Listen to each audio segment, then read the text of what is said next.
Good morning students, मैं आयुष पांडे स्वागत करता हूं आप सबका डॉक्टर एल.पी. लाल मेमोरियल ऑनलाइन एजुकेशन में। तो आज हम देखेंगे प्रोग्रामिंग के बहुत ही एसेंशियल कॉन्सेप्ट्स, ऑपरेटर्स और कंडीशनल स्टेटमेंट्स के बारे में। तो आइए देखते हैं आज का हमारा एजेंडा क्या है। Operators in C, conditional statements in C. इससे पहले हम जाने कि ऑपरेटर्स क्या होते हैं, हमें पता होना चाहिए कि प्रोग्रामिंग में इंस्ट्रक्शन क्या होता है। एक कंप्लीट स्टेटमेंट को हम प्रोग्रामिंग में इंस्ट्रक्शन कहते हैं। इंस्ट्रक्शन के तीन तरह के होते हैं, जैसे कि आपके यहाँ पे लिखे हुए डिक्लेरेशन इंस्ट्रक्शन, उसके बाद अर्थमेटिक इंस्ट्रक्शन और उसके बाद कंट्रोल इंस्ट्रक्शन। तो आइए आगे देखते हैं कि इन इंस्ट्रक्शन का क्या काम होता है। उसके बाद हम देखेंगे कि ऑपरेटर्स क्या होते हैं, कितने तरह के होते हैं। फिर हम आएंगे कि कैसे हम अपने प्रोग्राम को कोई भी डिसीजन लेना सिखा सकते हैं या फिर इतना कैपेबल बना सकते हैं कि वो खुद से डिसीजन ले, और अगर कोई एक्सप्रेशन ट्रू हो तभी एक ब्लॉक ऑफ कोड को रन करे, वरना ना रन करे। डिक्लेरेशन इंस्ट्रक्शन, जैसा कि मैंने आपको वेरिएबल जब पढ़ाया था तब बताया था कि इससे पहले कि हम कोई भी वेरिएबल यूज करें, उसमें कोई भी वैल्यू स्टोर कराएं या फिर उस वैल्यू को एक्सेस करें, उसके पहले हमें उसे डिक्लेयर करना पड़ता है। तो वो इंस्ट्रक्शन या फिर वो स्टेटमेंट जो वेरिएबल को डिक्लेयर करने के लिए यूज होते हैं, उन्हें हम डिक्लेरेशन स्टेटमेंट कहते हैं या फिर डिक्लेरेशन इंस्ट्रक्शन कहते हैं। यहाँ पे एक मैंने नोट लगाया हुआ है कि declare variable before using it. तो इससे पहले हम, जैसा मैंने भी आपको बताया कि इससे पहले हम वेरिएबल को यूज करें, उसके कोई वैल्यू, उसमें कोई वैल्यू स्टोर कराएं या फिर उस पर कोई ऑपरेशन परफॉर्म करें, हमें उसे डिक्लेयर करना पड़ता है। आइए दूसरा टाइप ऑफ इंस्ट्रक्शन देखते हैं, अर्थमेटिक इंस्ट्रक्शन। ये वो इंस्ट्रक्शन या वो स्टेटमेंट होते हैं जो कि यूज होते हैं कैलकुलेशन परफॉर्म करने के लिए। अर्थमेटिक इंस्ट्रक्शन जैसे कि यहाँ पे एक दिया हुआ है, कोई भी एक ऑपरेंड होगा, उसके बीच में एक ऑपरेटर होगा और एक दूसरा ऑपरेंड होगा। ऑपरेंड दो वैल्यूज भी हो सकती हैं, जैसे 5 और 3 मैं ले सकता हूँ, और यहाँ पे दो वेरिएबल भी हो सकते हैं। ऑपरेटर यहाँ पे प्लस, माइनस, मल्टीप्लिकेशन, डिवीजन या फिर रिमाइंडर कुछ भी हो सकता है। आगे चल के जब हम ऑपरेटर पढ़ेंगे तो हम देखेंगे कि कितने टाइप्स ऑफ ऑपरेटर होते हैं और कौन कौन से अरिथमेटिक ऑपरेटर्स हम लोग यहाँ पे यूज कर सकते हैं। और एक लिखा हुआ है single variable on the LHS। इसका मतलब होता है कि कभी भी जब हम कोई एक स्टेटमेंट लिखेंगे, अरिथमेटिक स्टेटमेंट, तो उसमें जो left hand side value variable होगा वो हमेशा एक वेरिएबल होगा। जो एक्सप्रेशन हम लिखते हैं वो हमेशा राइट हैंड साइड लिखते हैं। राइट हैंड साइड में जो इवेल्युएट हुआ एक्सप्रेशन होता है उसकी वैल्यू लेफ्ट हैंड साइड में जाके स्टोर हो जाती है।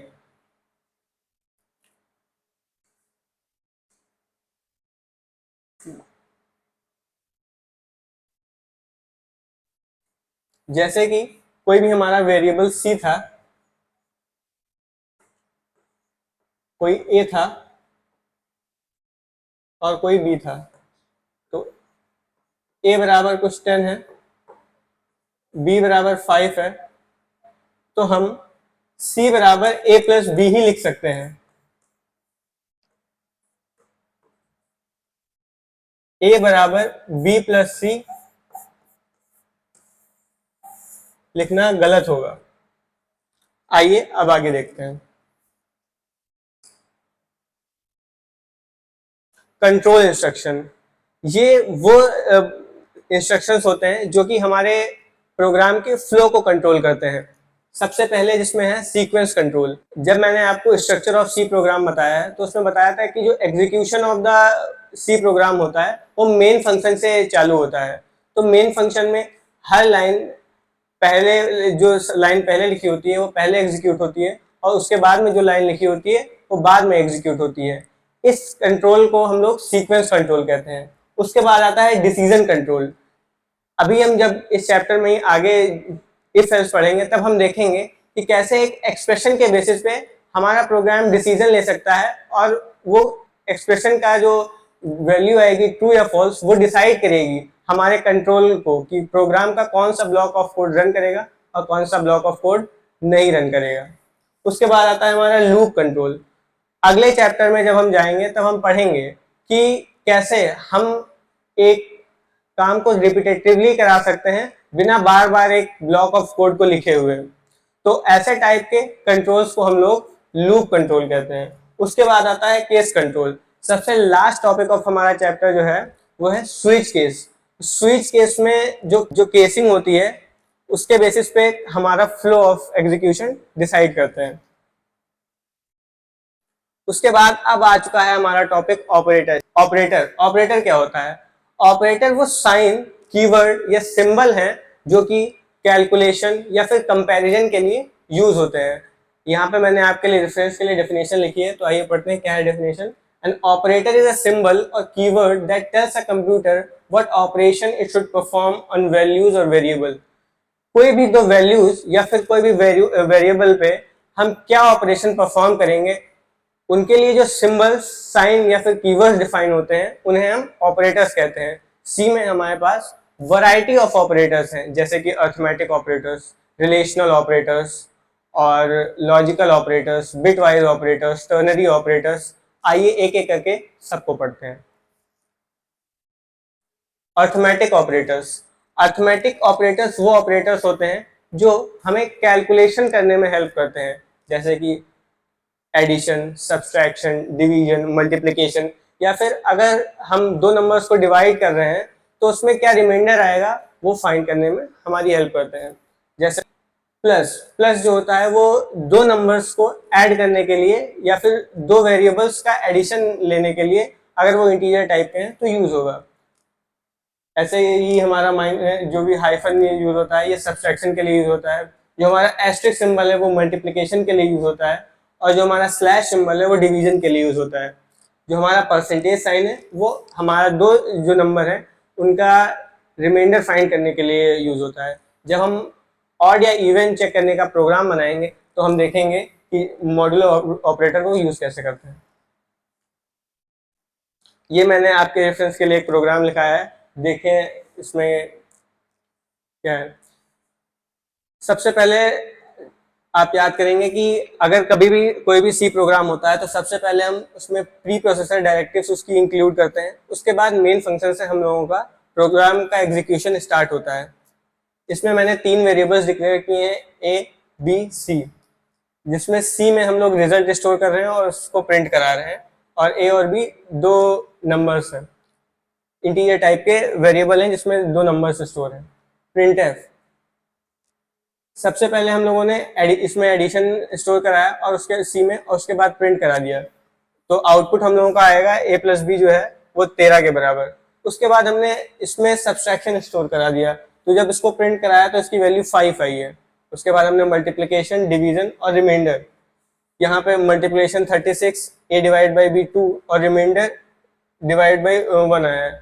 Remainder when a divide by b is equal to 1 है। Relational operators. रिलेशनल ऑपरेटर्स वो ऑपरेटर्स होते हैं जो दो वेरिएबल, दो वैल्यूज या दो एक्सप्रेशन के बीच में कंपैरिजन करने के लिए यूज होते हैं। इसमें सबसे पहले आता है हमारा double equals to. Double equals to check करता है कि दो वेरिएबल, दो एक्सप्रेशन या दो वैल्यूज इक्वल है या नहीं। अगर इक्वल होती हैं तो ये 1 रिटर्न करेगा, वरना ये 0 रिटर्न करेगा। यहाँ पे 1 का मतलब ट्रू है और 0 का मतलब फॉल्स है। उसके बाद आता है हमारा ग्रेटर देन। ग्रेटर देन जो है हमारा वो चेक करता है जो हमारी LHL वैल्यू है वो RHL से ज्यादा है या नहीं है। जैसे कि 5 जो है वो हमारा LHL है और 3 जो है हमारा RHL है, तो 5 जो है वो 3 से बड़ा है तो ये 1, इसका आउटपुट 1 देगा, यानी कि ट्रू देगा। लेस देन, जो हमारा लेस देन ऑपरेटर होता है वो देखता है कि हमारा जो LHL है वो RHL से छोटा है या नहीं। अगर छोटा होता है तो ये 1 रिटर्न करता है, वरना ये 0 रिटर्न करता है। तो इसमें 5 जो है वो 3 से बड़ा है तो इसने 0 दिया। Not equals to, not equals to क्या करता है, देखता है कि कहीं दो नंबर्स बराबर तो नहीं है।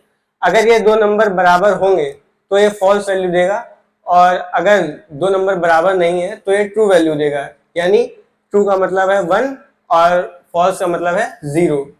Greater than equals to, greater than equals to देखता है कि क्या जो LHL वैल्यू है वो RHL से बड़ी है या दोनों बराबर है।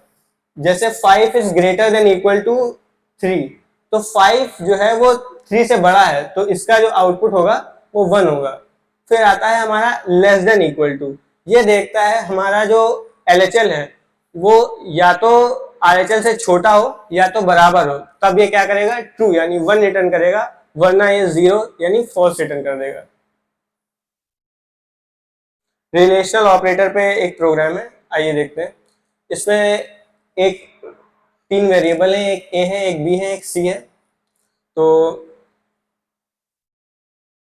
Percentage D is equal to percentage D is percentage D, मतलब हमने इसमें प्रिंट कराया है कि ए या बी जो है वो बराबर है या नहीं है। तो इसने 1 आउटपुट दिया है, क्योंकि ए की वैल्यू भी 5 है और बी की वैल्यू भी 5 है, 1 यानी इसने ट्रू रिटर्न कर दिया। उसके बाद हम लोग दूसरे प्रोग्राम में ए और सी को देख रहे हैं कि वो बराबर है या नहीं है। तो ए और सी, ए की वैल्यू 5 है और सी की वैल्यू 10 है, तो ये दोनों बराबर नहीं है, इसलिए इसने 0 रिटर्न कर दिया है, यानी फॉल्स रिटर्न कर दिया है। इसके बाद हम देख रहे हैं कि ए जो है वो बी से बड़ा है या नहीं। तो ए की वैल्यू 5 है और बी की वैल्यू 5 है, दोनों बराबर है, तो बड़ा नहीं है, इसलिए इसने 5 इज ग्रेटर देन 5 पे 0 रिटर्न कर दिया, यानी फॉल्स रिटर्न किया है। उसके बाद हम देख रहे हैं ए जो है वो क्या सी से बड़ा है, तो 5 जो है वो 10 से बड़ा नहीं है, इसलिए इसने फॉल्स वैल्यू रिटर्न कर दी है। ऐसे ही करते करते जितने भी ऑपरेटर्स मैंने पढ़ाए हैं आप सबके केस इसमें देख सकते हैं और एक बार खुद ट्राई कर सकते हैं।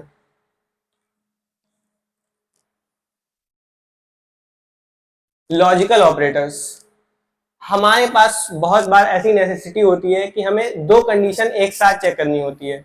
जैसे आप अगर बाइक चला रहे हैं तो आपके पास ड्राइविंग लाइसेंस भी होना चाहिए और आप 18 साल के ऊपर हैं तभी आपको ड्राइविंग लाइसेंस मिलेगा। तो ये दोनों कंडीशन जब सेटिस्फाई होंगी तभी आप ड्राइविंग कर सकते हैं। वैसे ही हम लोग ऑपरेटर में ऐसी कंडीशंस को चेक करने के लिए हम लोग लॉजिकल ऑपरेटर्स का यूज करते हैं। जैसे डबल एम्परसेंड, इसका मतलब होता है कि 2 एक्सप्रेशन की जो बूलियन वैल्यू है उसका एंड ले लो।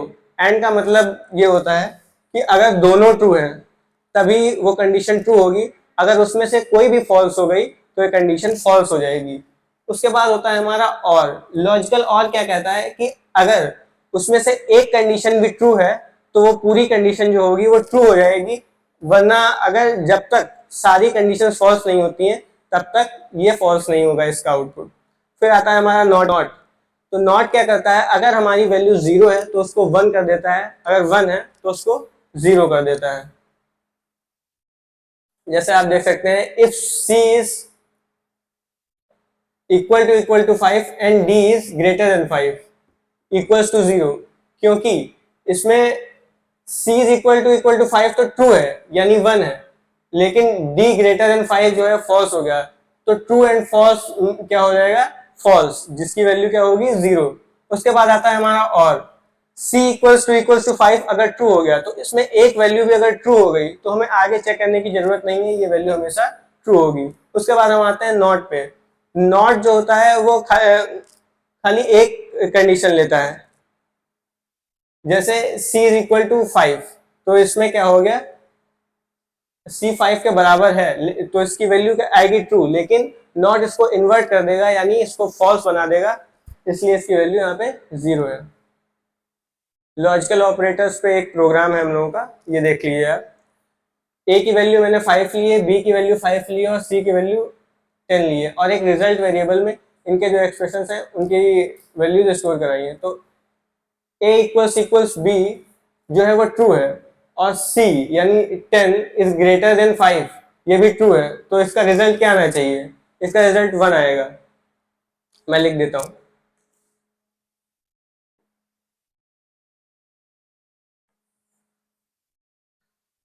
तो हम लोग क्या कर रहे हैं, ट्रू एंड फॉल्स क्या होगा, true and true is equal to true. उसके बाद हमारा result is equal to a equals b and c is less than b। तो इसमें हमारा c is less than b जो है वो फॉल्स हो जाएगा, तो ट्रू एंड फॉल्स जो होगा हमारा ये क्या हो जाएगा, फॉल्स, क्योंकि अगर एक भी वैल्यू फॉल्स हो जाती है तो पूरी कंडीशन फॉल्स हो जाएगी। उसके बाद हमारा आता है और, तो a equals equals b, 5 equals 5 जो होगा वो ट्रू हो जाएगा। उसके बाद c is less than b, ये जो वैल्यू होगी वो फॉल्स होगी, लेकिन ट्रू और फॉल्स जो है उसकी वैल्यू ट्रू होती है, क्योंकि अगर एक भी वैल्यू ट्रू हो गई तो ये ट्रू हो जाती है। उसके बाद है result is equal to a not equals b ampersand और c लेस देन b, तो c लेस देन b भी फॉल्स है और ये वैल्यू भी फॉल्स है, तो इसका आउटपुट जो है वो फॉल्स आएगा। बाकी के दो आप अपने आप नीचे से ट्राई कर सकते हैं।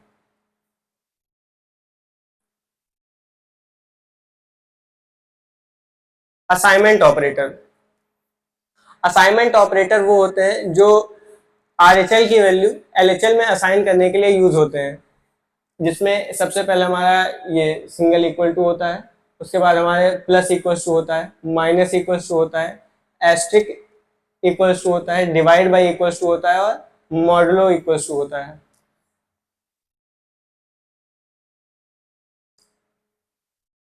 इक्वल टू क्या करता है, जो हमारी आरएचएल की वैल्यू होती है उसको एलएचएल में जाके स्टोर करा देता है।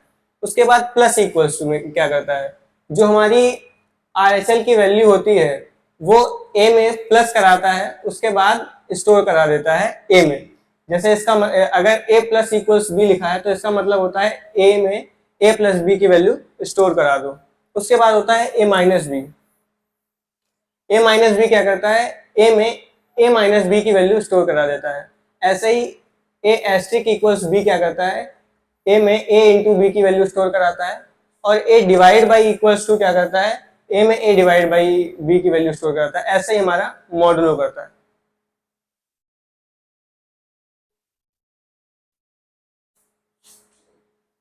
वर्किंग ऑफ असाइनमेंट ऑपरेटर एक बार हम लोग इसमें प्रोग्राम के थ्रू देख लेते हैं। सी को ए के बराबर हम लोगों ने रखा, तो सी में क्या वैल्यू आ जाएगी, 5। उसके बाद सी प्लस ए कर दिया, तो सी की वैल्यू क्या हो जानी चाहिए, 10, क्योंकि उसकी वैल्यू 5 पहले से थी। सी की वैल्यू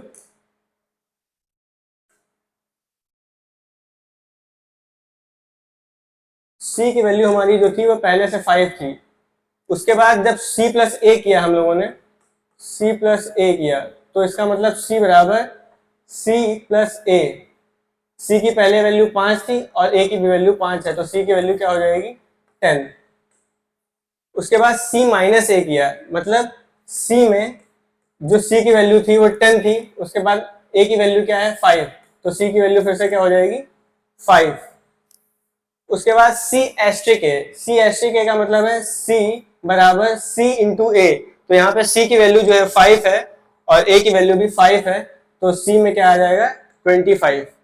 उसके बाद c डिवाइड बाई है, तो c की वैल्यू 25 और उसको डिवाइड किया मैंने 5 से, तो c की वैल्यू फिर क्या हो जाएगी, 5। उसके बाद c modulo a equals b का मतलब है कि हम लोगों ने क्या किया, c में c बराबर c मॉडुलो a।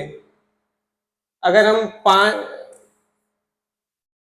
5 को 5 से डिवाइड करते हैं तो हमारा रिमाइंडर क्या आता है, 0, तो इसका आंसर क्या हो जाएगा, सी बराबर 0।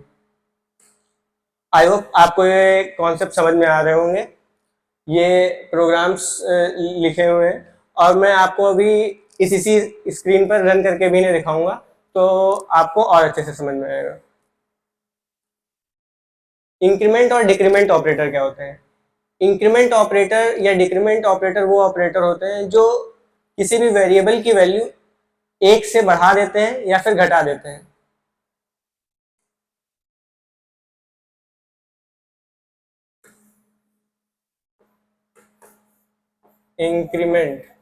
इंक्रीमेंट में हमारा आता है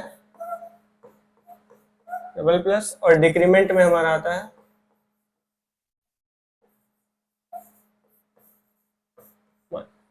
ये क्या करता है, अगर आप मान लीजिए लिखते हैं a प्लस प्लस, तो इसका मतलब होता है a बराबर a प्लस 1। ऐसे ही हमारा जो डिक्रीमेंट ऑपरेटर होता है, अगर आप लिखते हैं तो a माइनस माइनस, तो इसका मतलब होता है a बराबर a माइनस 1।